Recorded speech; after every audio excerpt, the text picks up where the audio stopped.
કેમ છો બધા? જય માતાજી, જય શ્રી કૃષ્ણ, રાધે રાધે. હું છું રૂપકુંવર પરમાર. આજે હું ફરી બ્લોગ બનાવવા જઈ રહી છું, જેમાં હું આજે હાંડવો બનાવું છું, જે મારા બેબીને બહુ ભાવે છે, મારા હસબન્ડને અને મોસ્ટ ઓફલી બધાને ભાવતું જ છે, કેમ કે સાંજના ખોરાકમાં હેવી કંઈ વસ્તુ ખાઈ એને કરતાં નાસ્તા ટાઈપ કંઈક બનાવી લઈએ તો અને ખાવાથી સારું રહે છે, પચવામાં સારું રહે છે.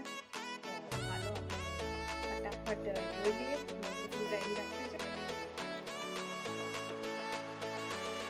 લસણ મરચાંની પેસ્ટ, હિંગ, રૂટિંગના મસાલા. અમે હાંડવાનું દરી રાખ્યું છે, જેમાં મેં બે વાટકી ચોખા લીધા છે અને પોનો વાટકી દાળ લીધી છે ચણાની, અને ખાટા દહીંમાં પલાળી દીધી છે. એમાં મેં લાલ મરચું નાખ્યું છે, હળદર નાખ્યું છે અને મીઠું નાખ્યું છે. મેથી સુધારેલી છે અને મેં ધોઈને રેડી રાખી છે. અને આ છે તલ. તો હાલો હવે આપણે બધું આમાં મિક્સ કરીએ. તો રેડી છો તમે મારી સાથે? તો સૌ પ્રથમ આપણે એમાં મરચાં અને લસણની પેસ્ટ નાખીશું. ત્યારબાદ આપણે આજે મેથી સુધારીને ધોઈ રાખી છે એ નાખી દઈશું. મેથી નાખવાથી હાંડવું પોચું બને છે અને ખાવામાં પૌષ્ટિક રહે છે. નાના છોકરા આમ તો મેથી ના ખાતા હોય તો આ બહાને ખાઈ લે, એટલા માટે આપણે મેથી નાખવાની જેટલી વધારે બને એટલે વધારે મેથી નાખી તો સારું કહેવાય. એને બરાબર આપણે હલાવી લઈશું.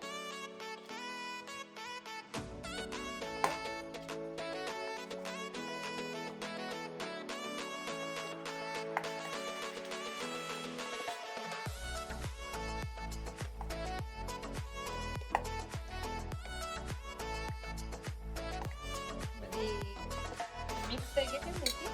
હવે એમાં આપણે જે રૂટિંગના મસાલા છે એ નાખીશું. હળદર નથી, હળદરને પહેલાં નાખી છે એટલે તમે તમારી રીતે નાખજો, અને મારી રીતે નાખું છું. લાલ મરચું થોડુંક નાખું છું, લીલું મરચું નાખ્યું છે, અને પહેલાં મેં થોડુંક લાલ મરચું નાખ્યું હતું, એટલે આમાં આ થોડુંક નાખું છું. તમારે મીઠું નાખીશ. સૌથી મોસ્ટ અજમો સૌથી મોસ્ટ છે. એનાથી આપણે પચાવવામાં ખોરાક સારો રહેશે. એને તો જેમ હાથથી મચેડી અને પછી અંદર નાખી દઈશું તલ. જે તમને જો તલ ના ગમતા હોય તો નહીં, પણ શિયાળામાં તલ સેહત માટે સારા છે. જો નાખી સરસ મિક્સ કરી દઈશું.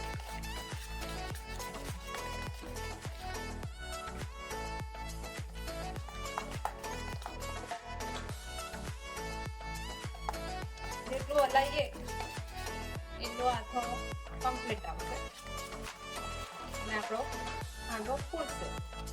અને તમે ખાટા દહીંમાં દાળ ચોખા પલાળે છે એટલે આમ તો આથો આવી ગયો છે, ખાટી ખાટી સુગંધ આવે છે એની, એટલે આમ એના પછી ખબર પડી જાય છે કે આપણે હાંડવો બનાવવા માટે આપણે રેડી છે.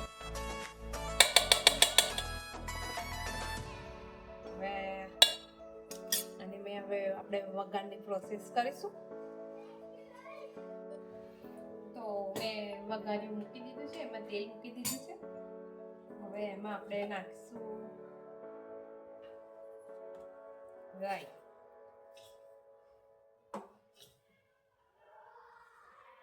રાઈ તતરે એમાં નાખીશું આપણે જીરું.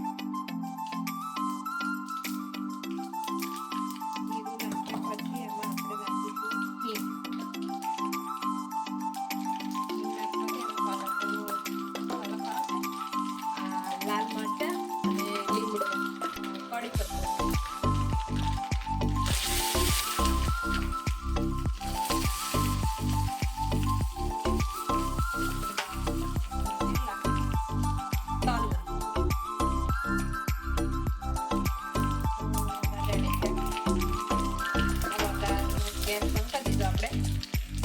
આપણે જે મીઠા થોડા છે એ થોડા નાખવાના, જેથી આપણો હાંડવો ફૂલે.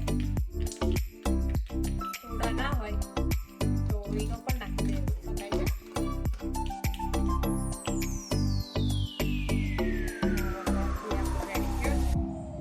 તે અહીંનો સોડા નાખ્યા છે એની પર નાખી દઈશું.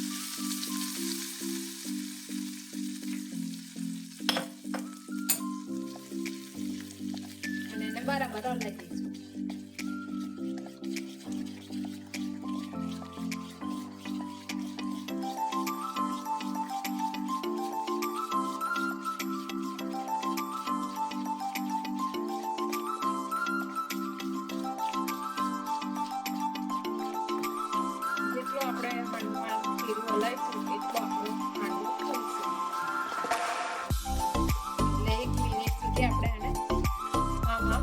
હલાઈ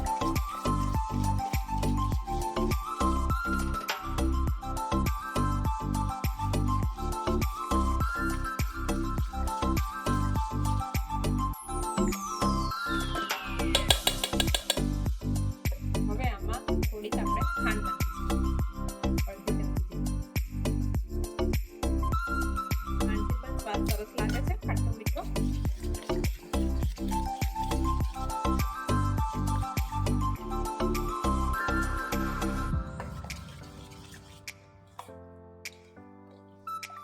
મને આવી પ્રોસેસ નથી આવડતી, પણ અમારા સાસુમાં હતા એમને અમને શીખવાડી હતી. એ બનાવતા હતા, એ તો બહુ જ મસ્ત બનાવતા હતા. એ હાંડવો તો એવો તો અત્યારે અમારો થતો નહીં, પણ અમે એમના જેવો થોડો ઘણો જે 100%માંથી 50% જેવો બનાવી લઈએ છીએ. એમના હાથનો હાંડવો તો અમારા ત્યાં બધા જ વખાણતા હતા. એ ખબર નહીં એ આવી રીતના બનાવતા હતા, પણ એમનો સ્વાદ કહેવાય ને કે બધાના હાથનો અલગ અલગ સ્વાદ હોય, એવી રીતે એમનો હાથનો અલગ જ સ્વાદ હતો અને એ બહુ જ મસ્ત બનાવતા હતા.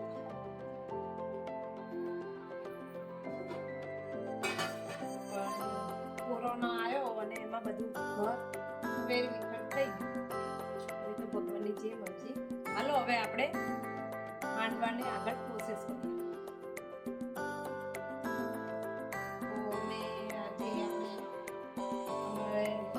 હાંડવાનું કુકર છે, એની મેં તેલ લગાવીને એની મેં ઘઉંનો લોટ ચારી કાઢ્યો છે. અને આવી રીતના એટલે તેલના લીધે ચીપકી જાય એટલે આપણો હાંડવો અંદર ચોટે.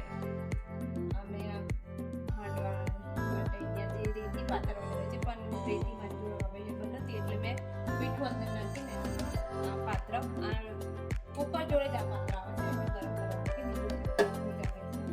અમે ગરમ કરવા મૂકી દીધું છે. રેડી કરીશું એ આની ભાઈ આપણે એડ કરીશું.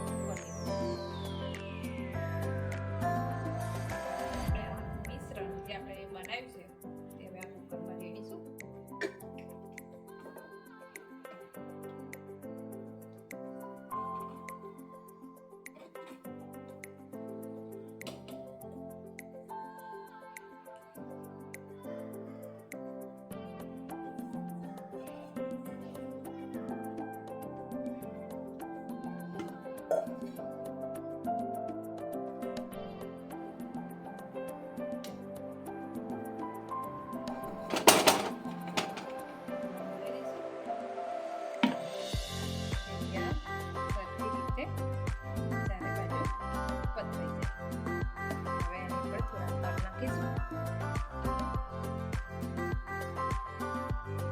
દેખાવ બહુ મસ્ત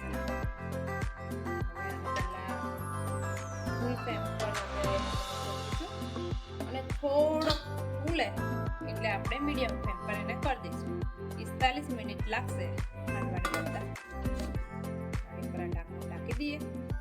થોડીક સુગંધ આવશે, એ ફૂલશે એટલે એની સુગંધ આવશે અને સુગંધ પરથી ખબર પડી જશે કે આપણો હાંડવો ફૂલી ગયો છે. તો આપણે ચેક કરી લઈએ આપણો હાંડવો થોડો ફૂલ્યો કે નહીં. હા, જો તમે જોઈ શકો છો હાંડવો ફૂલ્યો છે એટલે હવે આપણે એને મીડિયમ ગેસ પર કરી દઈશું. પછી એને 35 મિનિટ સુધી હલાવવાનું નહીં કે જોવાનું નહીં. હવે આપણે એને મીડિયમ ગેસ પર કરીએ છીએ.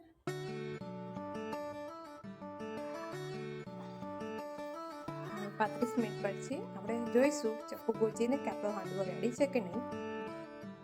તો 35 મિનિટ થઈ ગઈ છે, તો આપણે જોઈ લઈએ આપણો હાંડવો થઈ ગયો છે કે નહીં. દેખાવ પરથી તો લાગે છે કે થઈ ગયો છે કમ્પ્લીટ. ચપ્પુ ગોચી જોઈએ તો કોરું નીકળે તો થઈ ગયો આપણો. ચપ્પુ કોરું નીકળ્યું છે એટલે આપણો હાંડવો રેડી થઈ ગયો, ચડી ગયો છે.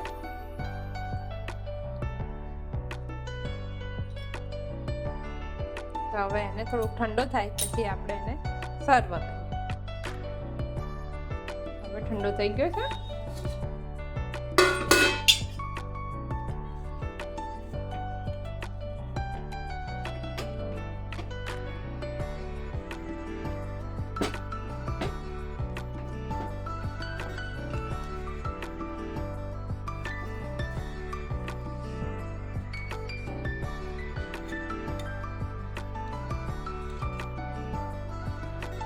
ના બેટા.